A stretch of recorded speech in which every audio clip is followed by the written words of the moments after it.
Well, guess what? Our brains, they work on a frequency. And much like a computer, there are, hundreds of billions of gabillions of, these neurons that fire, and they transmit signals from one place to another.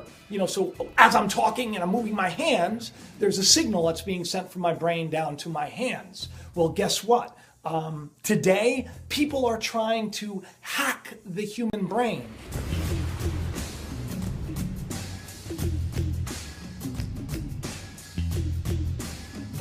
And they're doing it very successfully, not only helping with prosthetic limbs and everything else, but maybe some dark, nefarious plans have been used, like possibly mind control.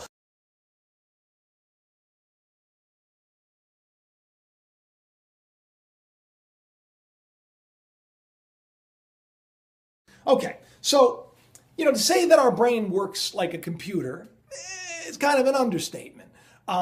But the fact is, they've been trying to map the brain for a long time, and they found that they can actually influence the brain.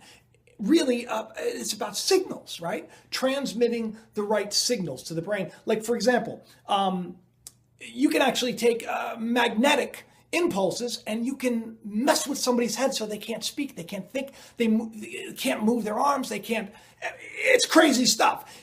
And that's all about just basically sending a signal into the brain. Certain parts of the brain can inspire thought and can actually bring dead parts of the brain back to life again. But it's spooky when you think about it. Take a look. If we start at the back of the brain, we've switched off my visual cortex, so made me unable to see things. If we move a little bit forward in the brain, we've interfered with people's ability and my ability to see faces. A little bit further forward, we've interfered with the ability to perform actions. Start moving your finger. Quite odd. It's not your finger anymore. It's not my finger anymore. We've interfered with the ability to compute with numbers. 6, 7, 8. Okay. Oh, yeah. Yes. We've interfered with the ability to speak.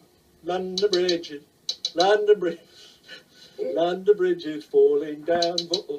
You think of something you can do, and we've basically interfered with it with this machine. 2, 3, 4, 5, 6, 7, 8, 9. So what's the problem? I don't know.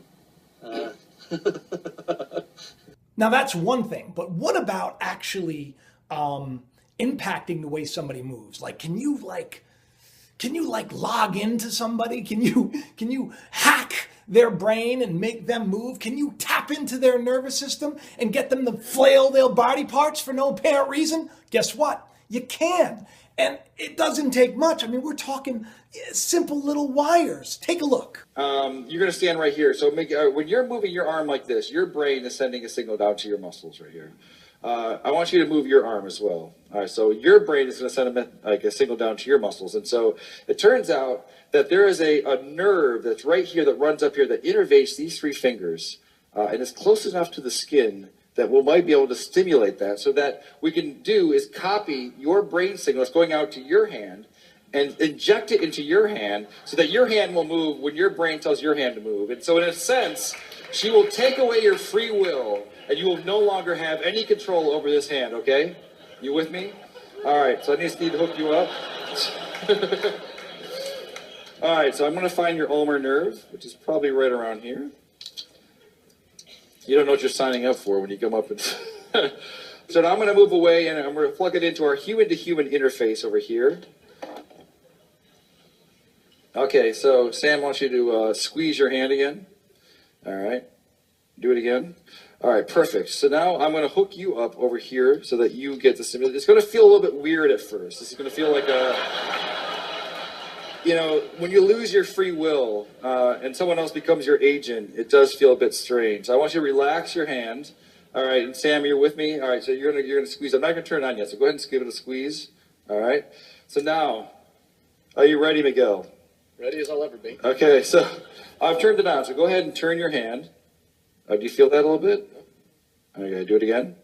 A little bit. A little bit. Okay, so relax. No, hit it again. Okay. Oh, perfect. All right, so relax. Do it again. All right, so now... All right, so right now, your brain is controlling your arm, and it's also controlling his arm. So go ahead and just do it one more time. All right, so that's perfect.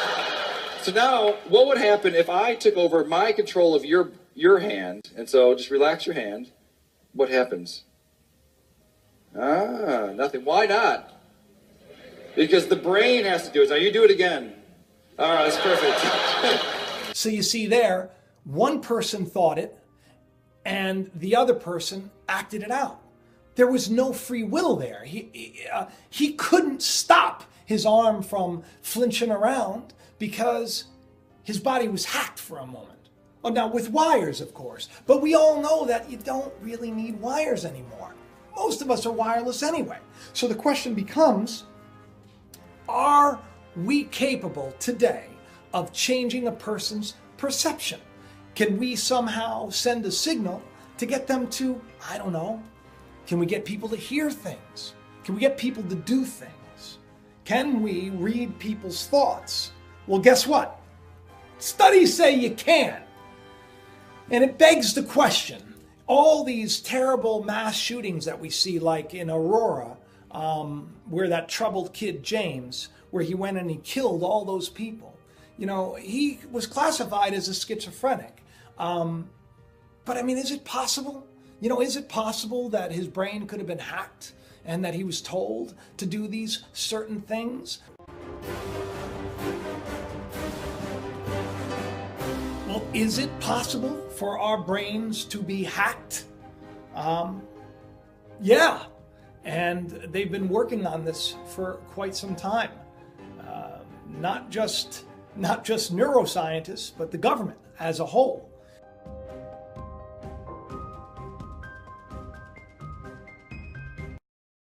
We are anonymous. We are legion. We do not forgive. We do not forget. Expect us.